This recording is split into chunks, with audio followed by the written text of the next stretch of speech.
Normally Saudi अरब की पहचान oil और बेशुमार दौलत से होती है, लेकिन इस चमक धमक के पीछे एक बेचैन कर देने वाली हकीकत छुपी है। ये अरब मुल्क बेशक ही बहुत मालदार हो, लेकिन साथ ही कुदरत की एक अहम नेमत से महरूम भी है, पानी। ये ऐसे ही है जैसे आपके पास सोने का महल हो मगर पीने के लिए सिर्फ 2 घूंट पानी। सऊदी अरब दुनिया का सबसे बड़ा मुल्क है जहाँ पर एक भी नेचुरल रिवर नहीं है। यहाँ की 98% जमीन झुलसती हुई रेत पर मुश्तमिल है और बारिश ना होने के बराबर। लेकिन अब उसी रेगिस्तान के बीचों बीच जहाँ मीलों तक सिर्फ खामोश टीले नजर आते हैं, सऊदी अरब ने अपनी खुद की रिवर्स बनाना शुरू कर दी हैं। ये आम नदियां नहीं, यहाँ पानी पहाड़ों से नीचे बहने के बजाय उल्टी सिमत में पहाड़ों पर चढ़ाया जा रहा है। हजारों किलोमीटर लंबी फ्रेश वाटर पाइपलाइंस और एक ऐसा आर्टिफिशियल रिवर नेटवर्क जो कुदरत के कवानीन को चैलेंज करता नजर आता है। लेकिन असली सवाल ये है, जब इस मुल्क में पानी है ही नहीं तो ये पानी आ कहां से रहा है? और सबसे हैरत अंगेज बात, आखिर ये नामुमकिन काम मुमकिन। सऊदी अरब का मौसम इंतहाई गर्म और खुश्क है। मसलन यहाँ के कैपिटल रियाद में सालाना एवरेज सिर्फ 116 mm बारिश होती है, जबकि इसकी आबादी 1950 में 30 लाख थी और आज 2 करोड़ 60 लाख से ज्यादा हो चुकी है। और इस बढ़ती जरूरत ने पानी के रिजर्व्स पर एक नाकाबिले बर्दाश्त दबाव डाल दिया है। पर सऊदी के पास जब नेचुरल रिवर्स ही नहीं है तो फ्रेश वाटर आता कहां से है? अपनी जरूरियात को पूरा करने के लिए सऊदी किंगडम ने बहुत लंबे अरसे तक जमीन के अंदर मौजूद गहराई में डीप एक्वाफर्स से पानी निकाला। इस पानी को फॉसल वाटर भी कहा जाता है, जो लाखों सालों में जमीन के अंदर जमा होता है और इसको दोबारा भरने में भी लाखों साल ही लगेंगे।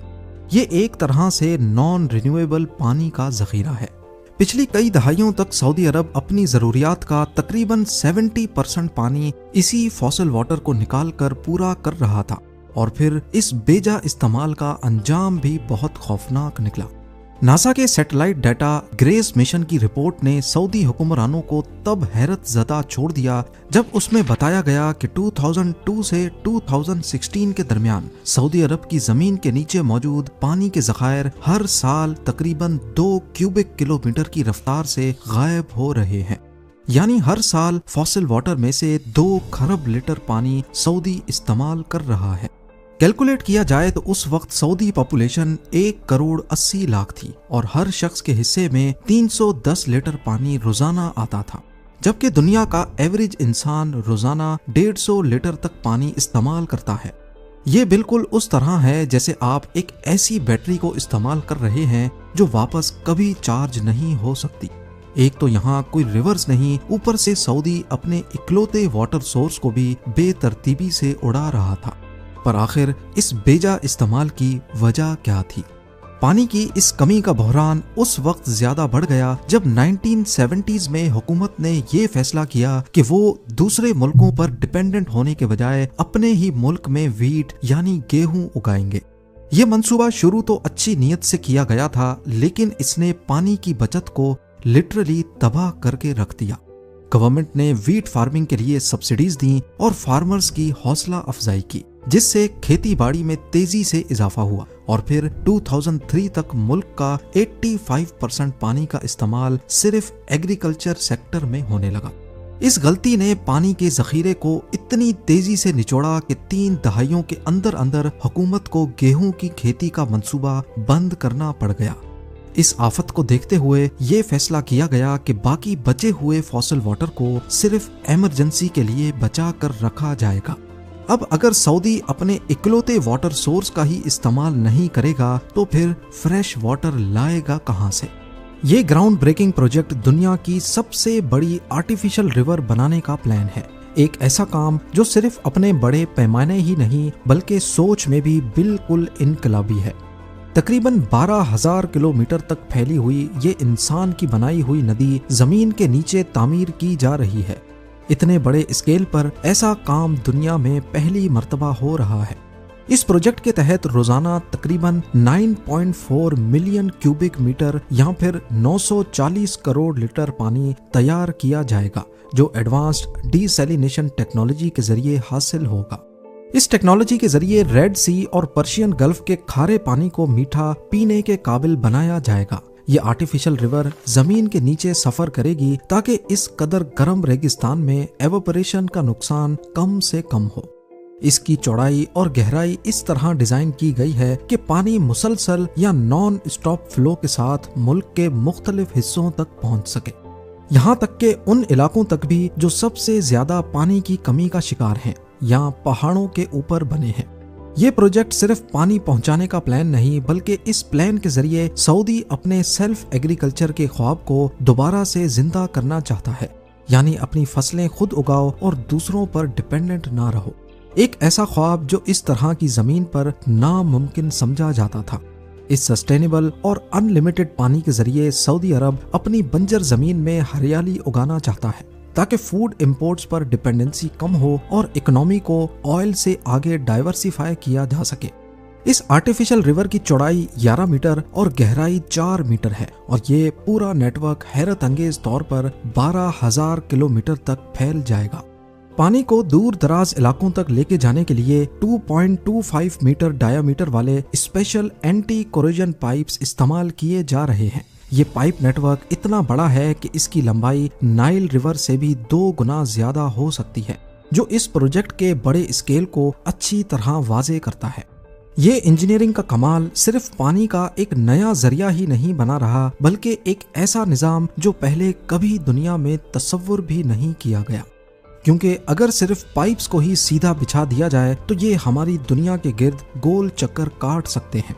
पाइप नेटवर्क्स के जरिए पूरे मुल्क में पानी तो ट्रांसपोर्ट हो जाएगा, लेकिन यहाँ सबसे बड़ा मसला है समंदर के खारे पानी को मीठा बनाना। रेड सी और पर्शियन गल्फ के साथ यहाँ 28 डीसैलिनेशन प्लांट्स बनाए गए हैं। इनका काम सिर्फ नमकियात को पानी से अलग करना नहीं, बल्कि यही काम कम बिजली, एनर्जी और कम पॉल्यूशन के साथ करना है। ये काम इतना आसान नहीं है, खासकर जब डिमांड काफी ज्यादा हो और पानी का नेचुरल रिसोर्स एक भी नहीं हो। पहली टेक्नोलॉजी है मल्टी स्टेज डीसैलिनेशन। बहुत बड़े प्लांट्स जो नमक को पानी से अलग करते हैं। इसका प्रोसेस सुनने में बहुत सिंपल लगता है, पानी गर्म करो, भाप बनाओ और फिर कंडेंस कर दो, लेकिन इसका स्केल वाकई दिमाग हिला देने वाला है। तसव्वुर कीजिए फुटबॉल ग्राउंड जितने लंबे कई 100 स्टील टैंक्स जहां समंदरी पानी को उबाला जाता है, फिर उसे दूसरे चैम्बर में भेजा जाता है जहां प्रेशर आहिस्ता आहिस्ता कम होता है और पानी कम टेम्परेचर पर ही एवोपरेट हो जाता है।